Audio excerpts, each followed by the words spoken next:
días, hermanos. Señor los bendiga a todos ustedes en esta mañana. Vamos a tener una oración para comenzar en este tiempo. Padre, queremos agradecerte, Señor, por este día. En tu infinita gracia y misericordia, Padre, que nos has dado, Señor, podemos llegar aquí a tu iglesia, Señor, donde podemos alabarte, glorificar tu nombre por medio de los cantos, por medio de la lectura de tu palabra, Padre, por medio de nuestras ofrendas, Señor, y en este tiempo por medio de la exposición de tu palabra. Padre, reconocemos, Señor, las imperfecciones en este servicio. Señor, nuestras mentes han divagado lejos de ti, Señor, pensando en otras cosas, pero cantando, Señor, a veces, o repitiendo las oraciones de maneras vanas. Padre, perdónanos, Señor, porque nuestras mentes no te han amado, Señor. Nosotros no te hemos amado con todo nuestro corazón, con toda nuestra alma y con todo nuestro ser. Y ese es el motivo por el cual estamos aquí reunidos. Padre, pero te pedimos también por medio de tu Hijo que nos perdones, Señor, nos limpies de nuestros pecados. Y podamos en este tiempo, Padre, que tú estás con nosotros, Señor, acercarnos a tu trono de gracia, Padre, y poder ser animados, Señor, exhortados, aún reprendidos, Señor, por medio de tu santo consejo. Padre, porque tu Espíritu Santo, Señor, es tu palabra expuesta en esta mañana para darnos entendimiento, Señor, para entender lo que dice tu palabra, Señor, poder ver las cosas con claridad y también hacer los ajustes, Señor, necesarios en nuestras vidas. Gracias, Padre, por todo y te pedimos bendición en este tiempo, ahora que estamos contigo. En nombre de Cristo Jesús. Amén. Hermanos, si puede buscar en sus Biblias el libro de Éxodo, capítulo 20.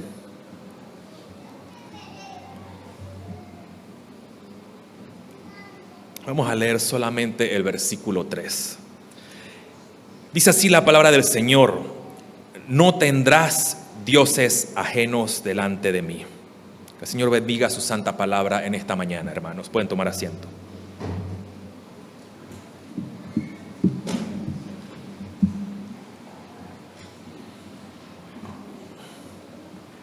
Semana pasada empezamos a refrescar algunas cosas que ya en años anteriores hemos estudiado aquí en la iglesia de Balboa.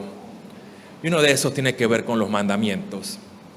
Siempre es bueno recordar, siempre es bueno traer lo que es la ley del Señor delante de nosotros. Pero una de las cosas que vimos la semana pasada, en vez de hacerlo como ya, valga la redundancia, lo hemos hecho, es ver cuál es la importancia de la ley de Dios. Y esa era prácticamente la pregunta que envolvía todo el contenido del mensaje de la semana pasada. Y la importancia de conocer la ley de Dios es, podemos saber lo que Dios exige de nosotros. Si usted recuerda, no es que Dios nos sugiere, no es que Dios dice, bueno, si te gusta lo haces, es lo que Dios exige en su palabra. Así que conocer la ley de Dios, nosotros podemos saber lo que Dios exige de nosotros, saber qué contiene la ley, cuál es el contenido de la ley del Señor, pero también para qué nos sirve, cuál es la utilidad de ella. Y comprender eso en este tiempo que hemos empezado con los 10 mandamientos es para que nosotros como cristianos cada día podamos ver por dónde debemos caminar. Esto nos va a ayudar en nuestra vida cristiana diaria por medio de la asistencia del Espíritu Santo. El tema entonces, o el punto es, o la pregunta que surge es, ¿qué es? ¿Cuál es el contenido? ¿Qué significa este mandamiento? Brevemente, Heidelberg en la pregunta 94 nos da una pregunta que dice, ¿qué manda este mandamiento? ¿Cuál es el primer mandamiento? Es el que leímos hace un rato, no tendrás dioses ajenos delante de mí. Y Heidelberg dice que yo, que deseo la salvación de mi alma, evite y huya de la idolatría, hechicería, encantamiento, superstición, invocación de santos y de otras criaturas. y que conozca rectamente al único verdadero Dios. Pero no solamente conocer al único y verdadero Dios, sino que continúa y dice, en Él solo confíe con toda humildad y paciencia, a Él que de todo corazón le ame, tema y reverencie, de tal manera que esté dispuesto a renunciar a todas las criaturas antes que cometer la menor cosa contra su voluntad. Es decir, de manera resumida, lo que está diciendo aquí es, este mandamiento o el contenido de este mandamiento es enfocarnos totalmente en Dios y apartarnos de cualquier idolatría. ¿Por qué? ¿Por qué usted cree que debemos saber esto? ¿O por qué usted cree que Heidelberg dice, huye de la idolatría? ¿No es que acaso, dónde están los santos aquí? Es la pregunta. ¿Dónde están los muñequitos en esta iglesia? No hay. Entonces, ¿por qué me tienes que mencionar, puede pensar alguno, que estás hablando de idolatría? Si nosotros recordamos el libro de Éxodo, Israel fue liberado de la esclavitud. ¿Y qué pasó con ellos? Se apartaron. Israel debía mostrar gratitud, debía obedecer al Señor. Ellos se comprometieron en capítulo 19 y dijeron, vamos a obedecer, hacemos pacto contigo para hacer todo lo que tú nos mandas. Israel fue liberado de la esclavitud de Israel. Y la iglesia del Señor ha sido liberada de la esclavitud del pecado. Debemos ser agradecidos con el Señor. Eso entonces nos lleva a que debemos saber esto, porque como hijos de Dios tenemos una obligación en obedecer la ley de Dios en Cristo Jesús. Obedecemos como un acto de gratitud y porque sabemos que nuestras vidas deben conformarse solamente a la ley de Dios. ¿Qué entonces nos dice el primer mandamiento? El primer mandamiento nuevamente dice, no tendrás dioses ajenos delante de mí. Si usted lee versículo 20 y versículo 21 de allí mismo de Éxodo, nos dice que es Dios quien les da este mandamiento al pueblo de Israel. Dios dice, yo soy Jehová tu Dios que te saqué de la tierra de Egipto, de casa de servidumbre. Los motivos entonces, lo primero es que Él los sacó de la esclavitud. Él los redimió, Él los llevó a ellos por medio del Mar Rojo. Y Él los ha tomado a ellos como su pueblo.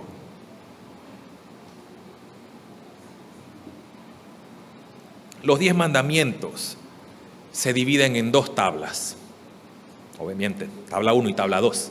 Pero el contenido de la tabla 1 va del mandamiento 1 al mandamiento 4. Y esos primeros 4 mandamientos nos hablan acerca de cuáles son nuestros deberes para con Dios. Y la segunda tabla, que va del mandamiento 5 al mandamiento 10, cuáles son nuestros deberes con nuestro prójimo. Eso nos lleva entonces que ahora usted y yo, que también somos parte del pueblo de Dios, y recordando lo que mencionaba Heidelberg al principio, nos dice que debemos huir de todo tipo de idolatría, adoración a los santos o cualquier cosa creada, sino que debemos reconocer solamente a Dios como el único. Aquí hay un tema importante y bastante práctico que debemos ver hoy día.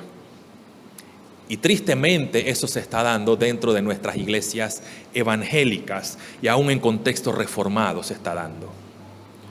Y eso tiene un nombre y es el evangelio social.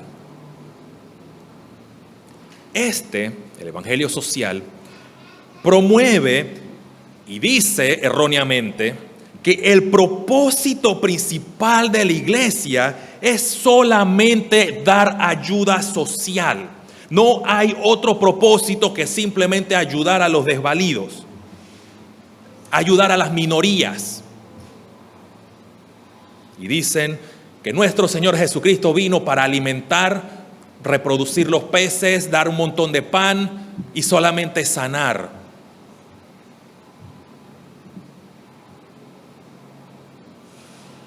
Eso no es así. Sí lo hizo, pero la Biblia no habla del evangelio social. El llamado primario de la iglesia es a reunirse para adorar a Dios como pueblo.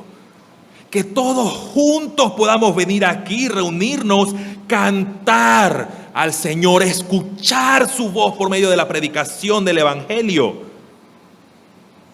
Agradecerle por la salvación que nos ha sido dada.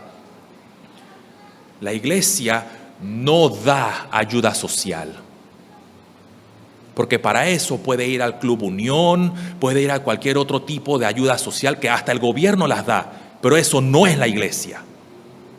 La iglesia muestra misericordia a los que la necesitan. Son dos asuntos diferentes.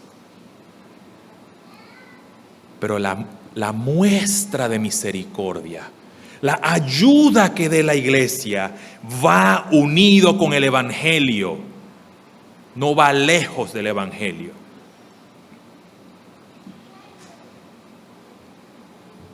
Por eso dice que hay un solo Dios. ¿Sabe por qué? Porque la iglesia, al ser vista como un lugar de ayuda social, puede convertirse en un ídolo. Yo voy a la iglesia porque me ayudan. Yo voy a la iglesia por este beneficio, no por adorar a Dios. Venimos entonces agradeciéndole al Señor por habernos liberado del pecado. Así como sacó a Israel con mano poderosa, nos sacó a nosotros por medio de la obra de Cristo en la cruz del Calvario, mi querido hermano. Y por eso nos reunimos.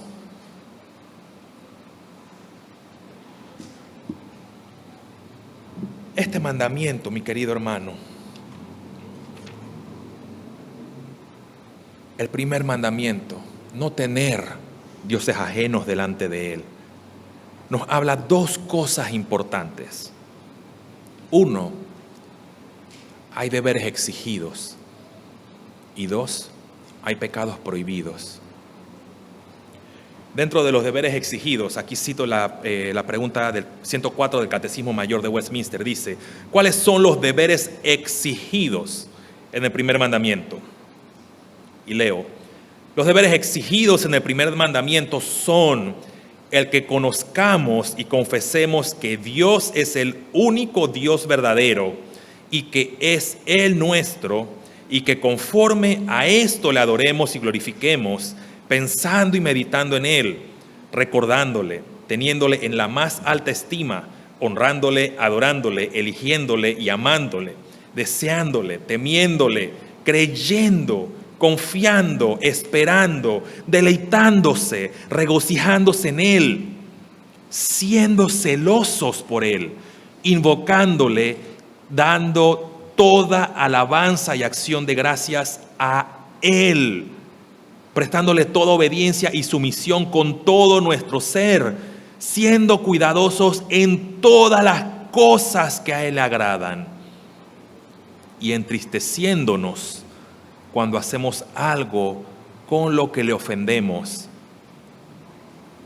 y que debemos andar en humildad con Él. La pregunta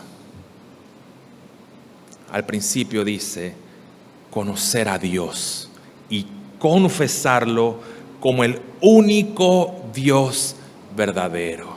Acompáñenme a Primera de Crónicas, capítulo 28, versículo 9.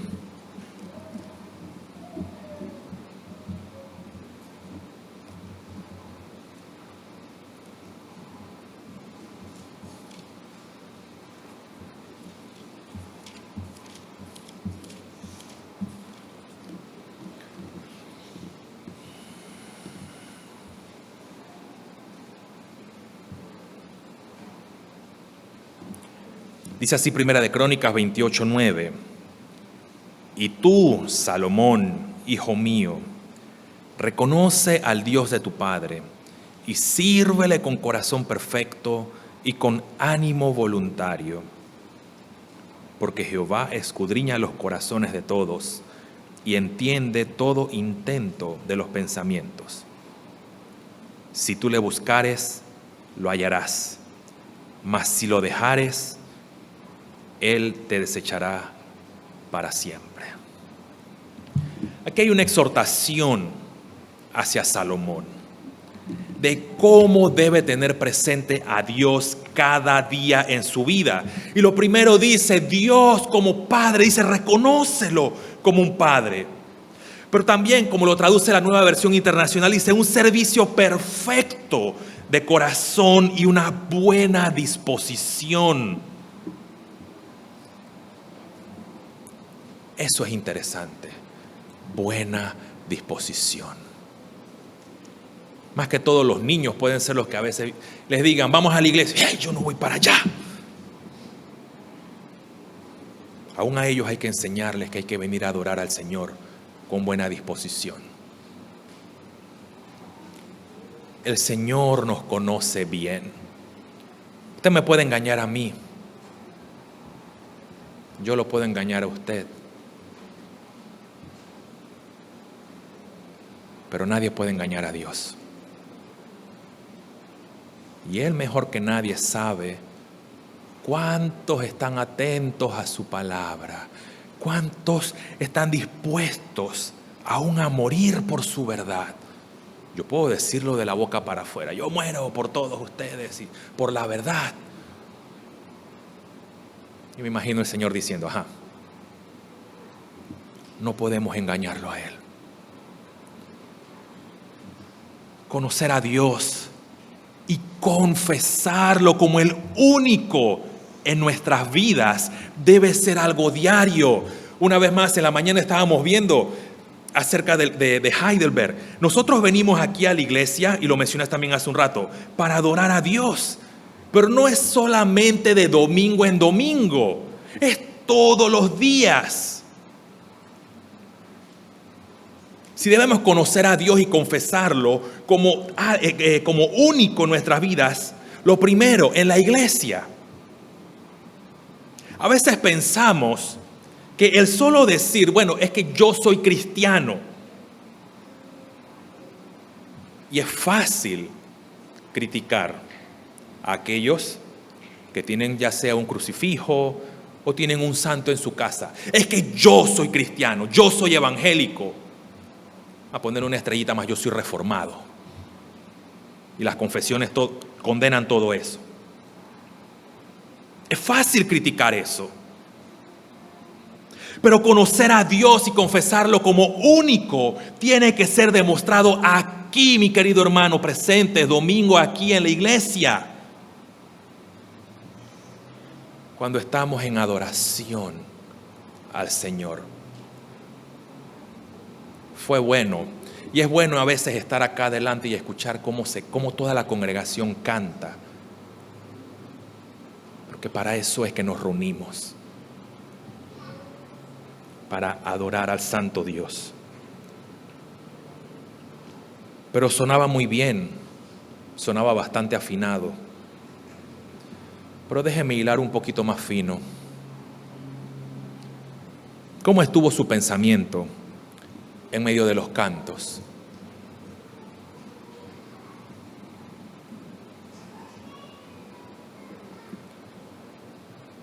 ¿Dio su ofrenda de corazón o por cumplir?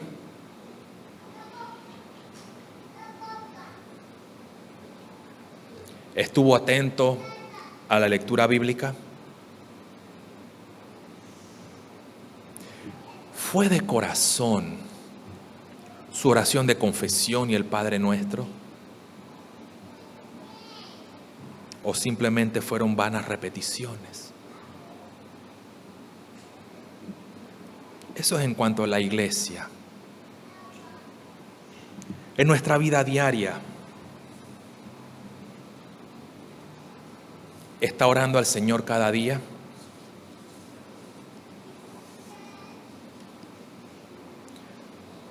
Hay un libro interesante, se lo recomiendo. Ya la tecnología hace de todo, el libro está en inglés. Va a una página web, lo puede encontrar y Google hace todo el trabajo y puede leerlo en español. El libro se llama Motivos para la oración secreta, de Thomas Watson.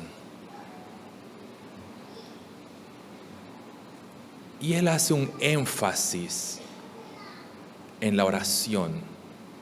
Permítame compartírselo aquí. Acerca de la oración dice: es una pieza de adoración expresamente ordenada, no sugerida, ordenada por Dios, y es requerida directamente por Él. En Efesios 6:18, que dice: orando en todo tiempo con toda oración y súplica en el Espíritu.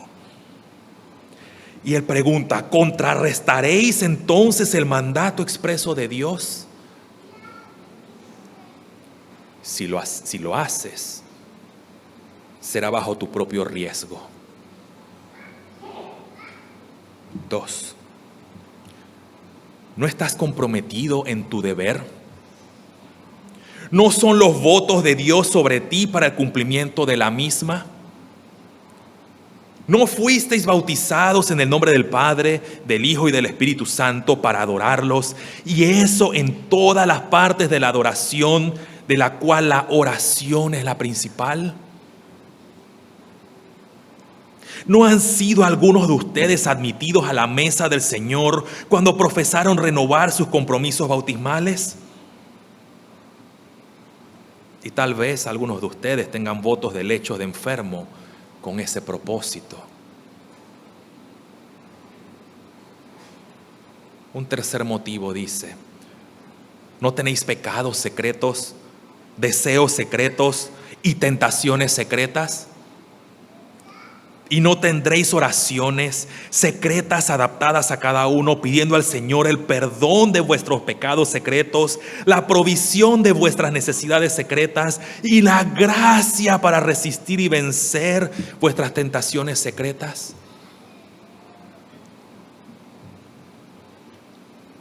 Este es tu deber, dice Watson. Este es tu deber conocido.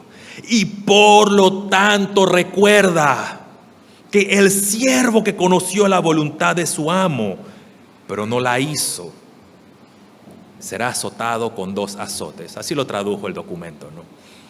Por tanto, os encargo cómo responderéis ante Dios en la muerte y en el juicio, y cómo amáis vuestras propias almas y no perecéis eternamente, que os dediquéis a este deber necesario e importante.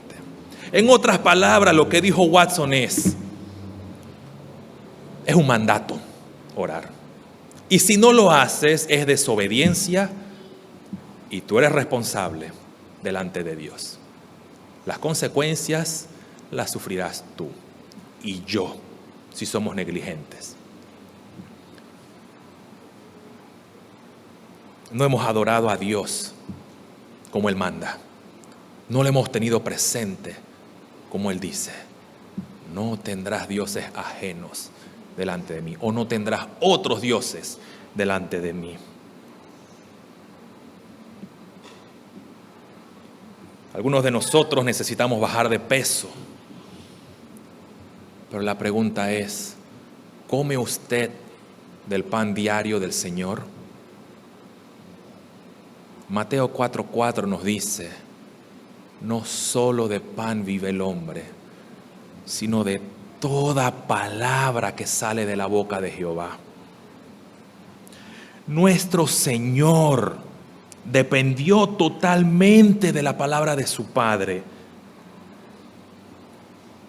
¿Por qué entonces usted y yo creemos ser más fuertes que nuestro Señor Jesucristo y pensamos que podemos estar en este mundo como si pudiéramos resistir mucho más que Él?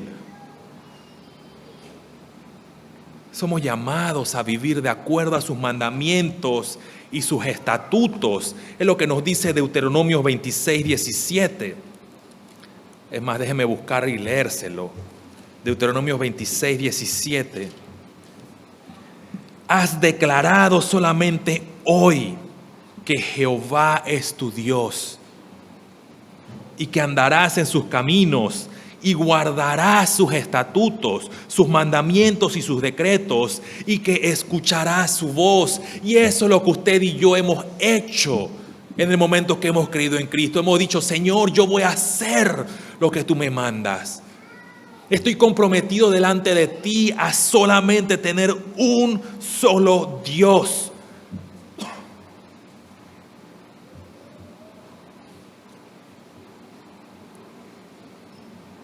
Por eso siempre y solamente a Él debemos adorarlo. No más nada, mi querido hermano. Acompáñame a Salmo 95, versículos 6 y versículo 7.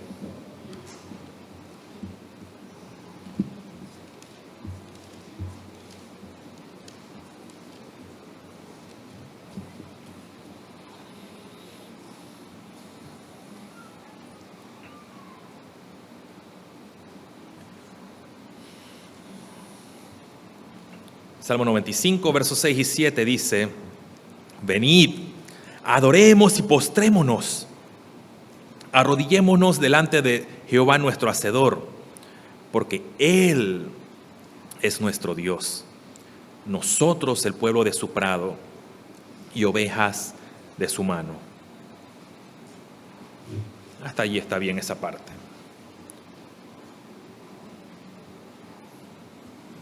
Nosotros cuando nos reunimos, como ya he mencionado, venimos a adorar al Señor. Nos reunimos como cuerpo cada domingo, más que simplemente porque me siento bien con el que está al lado mío, o porque mis amigos están en la iglesia, o los solteros dirán: es el lugar donde encontraré a mi esposa, o las solteras dirán: el lugar donde encontraré a mi esposo. Está bien, eso es aceptable, pero no es lo primordial. ¿Qué dice Salmo 95? Venid, adoremos y postrémonos delante del Señor, porque Él es nuestro Hacedor. Si tuviéramos que hacer una encuesta brevemente, la mayoría o un alto porcentaje diría: yo le doy gracias a Dios porque me salvó. Y está bien, 5 puntos. Pero no es solamente porque es nuestro Salvador, sino también porque es nuestro Creador. Sus misericordias son nuevas cada mañana. Y usted y yo podemos disfrutar la luz del sol, la brisa, el verano, el mar, las montañas, el frío allá en el extranjero, en Boquete, porque Él es el Creador. Nosotros adoramos a Dios por 2 cosas: Creador y Salvador. Dice el Salmo: Jehová es nuestro Hacedor, porque Él es nuestro Dios y nosotros somos su pueblo. Es lo que dice el Salmo. La iglesia es para adorarlo a Él, no para hacerme un nombre. Nos reunimos entonces para adorar al todopoderoso Creador y Salvador, aquel que dice en el Antiguo Testamento: Jehová de los ejércitos. Cuando venimos cada día aquí a la congregación, ¿cómo es la actitud cuando entramos en la congregación?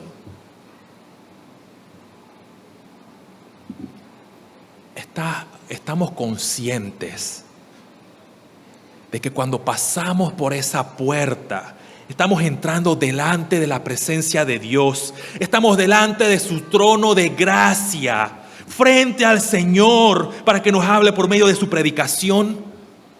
¿Está consciente de eso, mi querido hermano?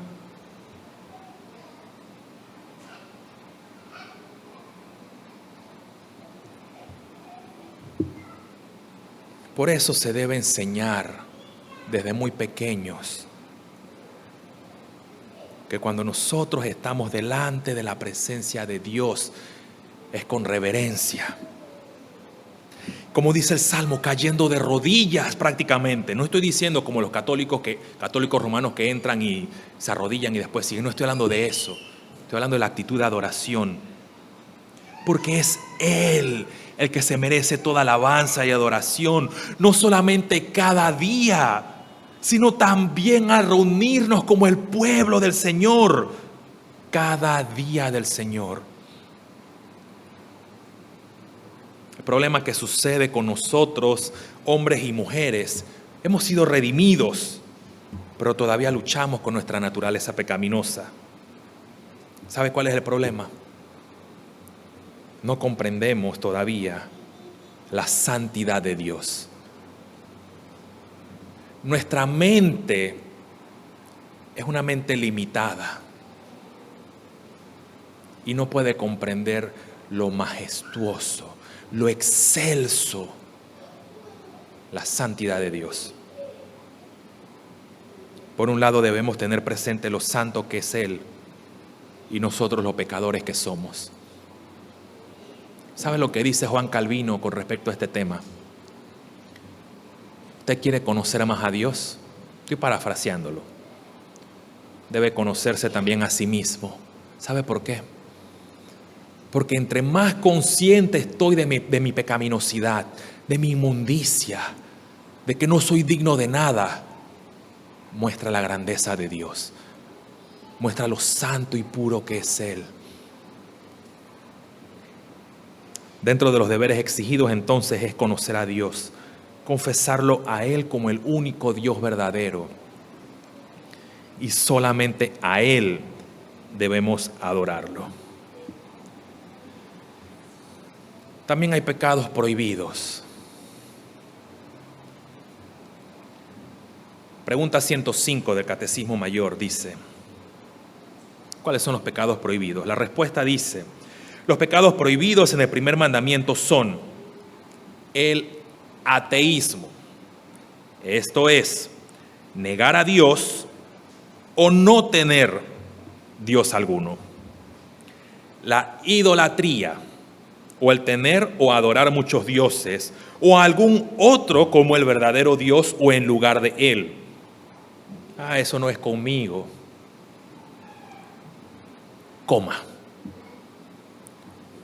El no tenerlo, ni confesarlo como Dios y como el nuestro. La omisión o negligencia en alguna cosa debida a Él. Ahí se va agravando la situación. O cualquier cosa debida a Él requerida en este mandamiento. La ignorancia, olvido, falsas aprehensiones, opiniones erróneas, pensamientos indignos y malvados con respecto a Él, investigaciones curiosas y atrevidas tocantes a sus secretos, es decir, ir más de lo que debemos ir, toda impiedad, odio a Dios, amor a sí mismo. ¿Qué promueve nuestra generación? Ámate a ti mismo, que eres lo más precioso de este mundo. Egoísmo y todos los demás estados desordenados e inmoderados de nuestra mente, voluntad o afectos sobre otras cosas que nos aparten de Él, o en todo o en parte. Credulidad vana, incredulidad, herejía, error, desconfianza, desesperación, incorregibilidad o insensibilidad bajo sus juicios, dureza de corazón, orgullo, presunción, seguridad carnal, tentar a Dios, usar medios ilícitos, confiar en los lícitos, goces y delicias carnales, un celo corrompido, ciego e indiscreto, tibieza y frialdad en las cosas de Dios, alejarnos y apostatar de Dios, orar o dar culto, algún culto religioso a los santos, ángeles o alguna otra criatura, todo pacto o consulta con el diablo y seguir sus sugestiones, hacer a los hombres señores de nuestra fe y conciencia, menosprecio y desdén de Dios y de sus mandamientos, es decir, tomar de manera muy ligera sus mandamientos, resistiendo y entristeciendo a su espíritu, descontento o impaciencia por sus disposiciones, acusándole de locura por los males que nos manda, atribuir la alabanza de algo bueno que seamos, tengamos o hagamos a la fortuna, a los ídolos, a nosotros mismos o a alguna otra criatura. Sé que es bastante información. La pregunta 105. Pero resume todo lo que está prohibido. No tener a Dios presente como el único, desconfiar de Él o confiar en hombres. ¿Qué es la idolatría? Porque aquí Westminster, la pregunta 105 dice que debe ser rechazado todo tipo de idolatría. Básicamente la idolatría es el tener otros dioses o muchos dioses o algún otro dios en lugar del Dios verdadero. ¿Sabe lo que responde Heidelberg a la pregunta 95? ¿Cómo lo define? Y dice, ¿qué es idolatría? Es poner en el lugar que solo corresponde al Dios verdadero que se ha revelado por su palabra o junto a Él cualquier otra cosa en la cual se ponga su confianza. Por eso Jeremías dice, maldito el hombre que confía en varón.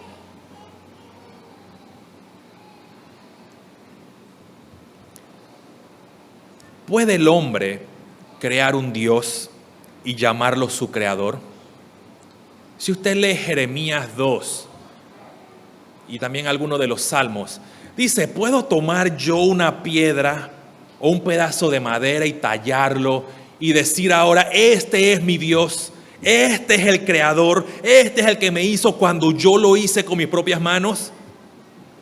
Es absurdo pensar de esa manera. Y va contrario a toda la razón humana, porque si usted le da un pedazo de arcilla a unos niños y usted usara esta manera de enseñanza, ellos dirían, pero eso es tonto. Los niños lo comprenden. Pero los adultos, como han seguido esa línea de pensamiento, es como quitarle varias tablas de su vida. Todo se va a ir desmoronando, porque prefieren confiar en palos y piedras antes que en el Señor. ¿Cuántas culturas en el mundo hacen este tipo de cosas que son inconsistentes aún con la razón humana? ¿Cómo el hombre entonces puede crear un Dios y considerarlo como superior a un pedazo de madera que sirve más bien para ahumar el pollo?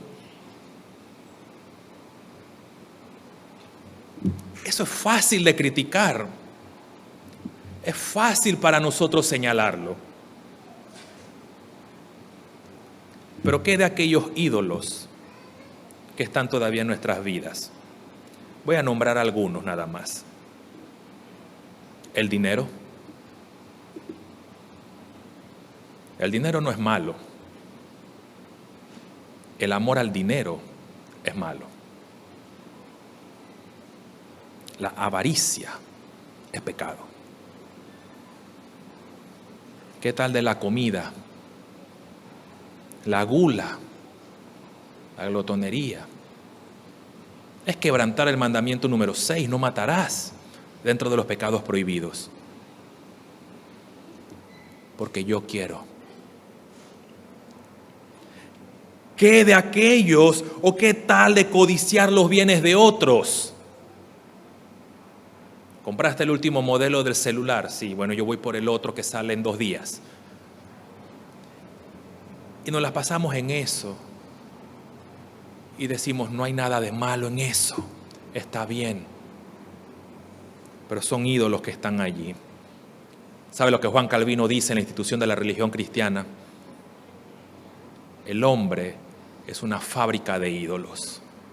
Es decir, todo lo que usted tiene en sus manos es un potencial ídolo en su vida. Porque al final, mi querido hermano, el hombre no necesita un pedazo de madera o unas cuantas piedras para crear dioses. Eso está en nuestras propias mentes y corazones, porque hacemos dioses de cualquier cosa, quebrantando un mandamiento: no tendrás dioses ajenos delante de mí.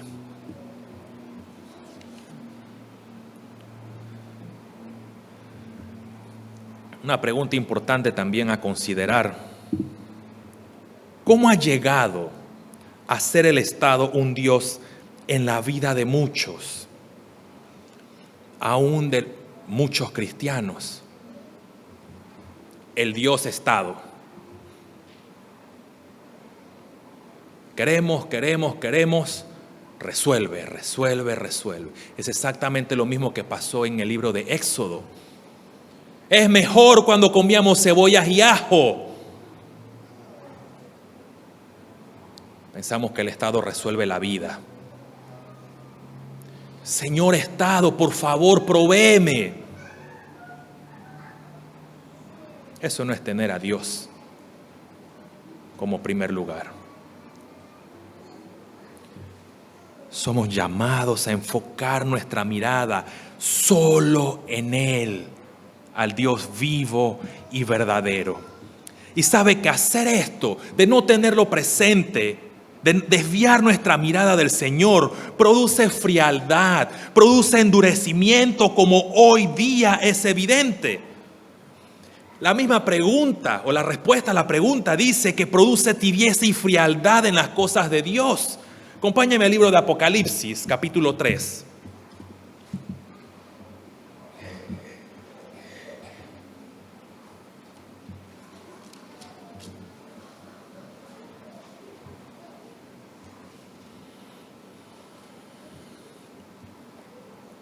Versículo 1 del capítulo 3 dice: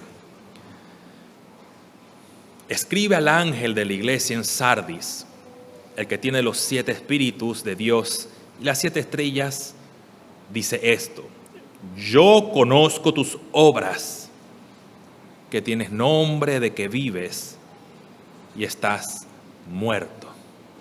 Versículo 15 del mismo de capítulo 3, iglesia de la Odisea: yo conozco tus obras, que ni eres frío ni caliente. Ojalá fuese frío o caliente. ¿Cuál es el motivo por el cual hay tibieza y frialdad en las cosas del Señor? Hay diversas razones. Una de las quejas que se le hizo a la iglesia en Éfeso: has dejado tu primer amor. La que acabamos de ver en Sardis. Bueno, no es Sardis, dice que tienes nombre de que vives pero estás muerto. Hay otra en las iglesias que dice: te crees rico, pero eres pobre. A la Odisea dice: no eres ni esto ni esto. Totalmente nuestra sociedad hoy día no se cree en nada. Coqueteando con el mundo, pero coqueteando con la iglesia.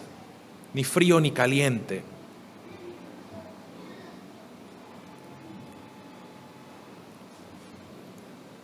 ¿Cuál será el motivo de la tibieza y frialdad de nuestra iglesia de Balboa? ¿Somos mejores porque tenemos un edificio grande?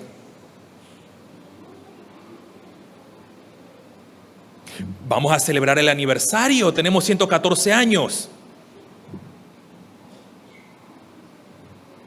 Porque tenemos un piano de media cola.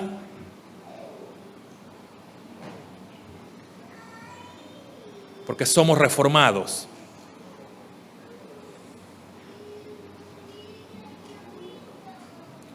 Preguntaba hace un rato: ¿qué de la oración? ¿Qué de meditar en la palabra del Señor?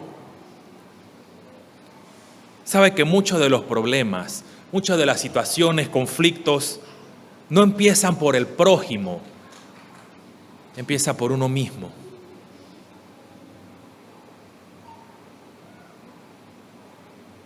Hay que darle gracias al Señor que nuestra iglesia ha ido creciendo, pero a veces hay tanta frialdad en nuestra iglesia que se necesitaría un abrigo como para estar en Siberia. Necesitamos compromiso con el Señor. Que el Señor nos perdone, porque nuestra mirada se ha enfocado en cosas pasajeras y no en Él. Cuánta carnalidad y falta de compromiso está a la puerta. Si nos descuidamos de manera personal, nos vamos a descuidar de manera corporativa, de manera como cuerpo.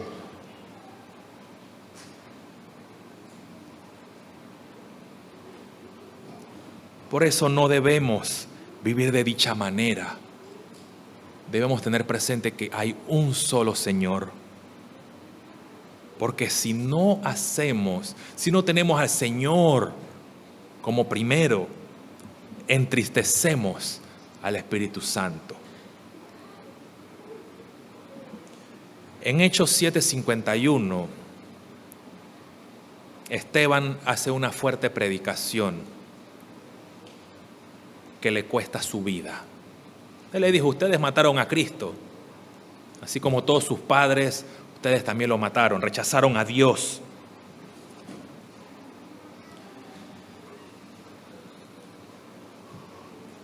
La iglesia, si nosotros verdaderamente estamos comprometidos con el Señor, va a sufrir de esa manera, como le pasó a Esteban, por causa de la verdad. Hay muchas personas, y posiblemente hay presentes, que por más evidencias de la creación de Dios se oponen a Dios. Son testigos también de que el Señor ha transformado las vidas a otros, pero prefieren decir que están locos. ¿Sabe qué puede suceder cuando una persona no cristiana escucha una predicación como debe ser? O se convierte o se enfurece. ¿Qué hará?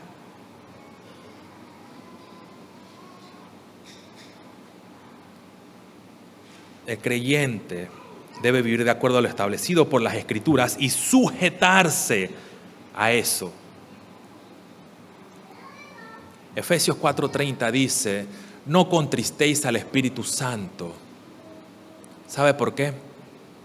Porque nosotros somos templo del Espíritu Santo. Él mora en nosotros. Nos asiste cada día a vivir una vida de acuerdo a su palabra. Por tanto, debemos recordar que es solo Él el que debe estar primero en todo en nuestras vidas. Lo último, Éxodo 23. El versículo termina y diciendo: no tendrás dioses ajenos delante de mí. ¿Sabe por qué dice delante de mí? Delante de su presencia, delante de su rostro. Eso es algo que a Él le desagrada. Es decir, que para que nosotros nos acerquemos delante de su presencia, ¿qué debemos hacer? No tener nada de esos ídolos que todavía abundan en nuestras vidas. Y pedir al Señor que nos ayude a vivir como debe ser. Por medio de Cristo es que nosotros podemos cumplir los 10 mandamientos. Por medio de la asistencia del Espíritu Santo nosotros podemos hacerlo. No perfectamente, pero podemos. Pero es una lucha diaria, mi querido hermano. Es por eso entonces que el día de hoy, como iglesia, debemos estar comprometidos a que es necesario recordar esto: no tener dioses ajenos delante de su presencia. No solamente en agradecimiento, sino porque es beneficioso para nosotros. ¿Sabe cuáles son una de las personas que no entrarán en el reino de los cielos? Los idólatras. Así que, si usted no tiene a Cristo y tiene ídolos, no entrará. en el reino de los cielos. Pero si usted es cristiano, y me incluyo, y tenemos ídolos todavía, ¿sabe lo que debemos hacer? Eliminarlos de nuestras vidas. Porque nada de eso puede estar delante de la presencia de Dios. Vamos a orar para terminar. Padre, una vez más te agradecemos por tu infinita gracia y misericordia. Señor, y que en este tiempo hemos podido ver de una manera bastante resumida, Señor, que no podemos tener otros dioses. Señor, eres tú quien nos sacó de la esclavitud del pecado. Padre, eres tú quien nos ha aceptado delante de ti, Señor, como tus hijos, como tu familia. Señor, nos has adoptado como tus hijos. Padre, y esa salvación que tú nos has dado, Padre, también debemos ser agradecidos, Señor, y amar tus mandamientos y tus estatutos, Padre, y vivir de acuerdo a ellos. Padre, asístenos por medio de tu Espíritu Santo cada día a poder caminar contigo, Señor, a poder hacer las cosas para que te podamos glorificar y honrar, Señor, con cada cosa que nosotros hagamos cada día. Gracias, Padre, por la vida de cada uno de mis hermanos aquí presentes. Bendícelos y cuídalos. En nombre de Cristo Jesús. Amén.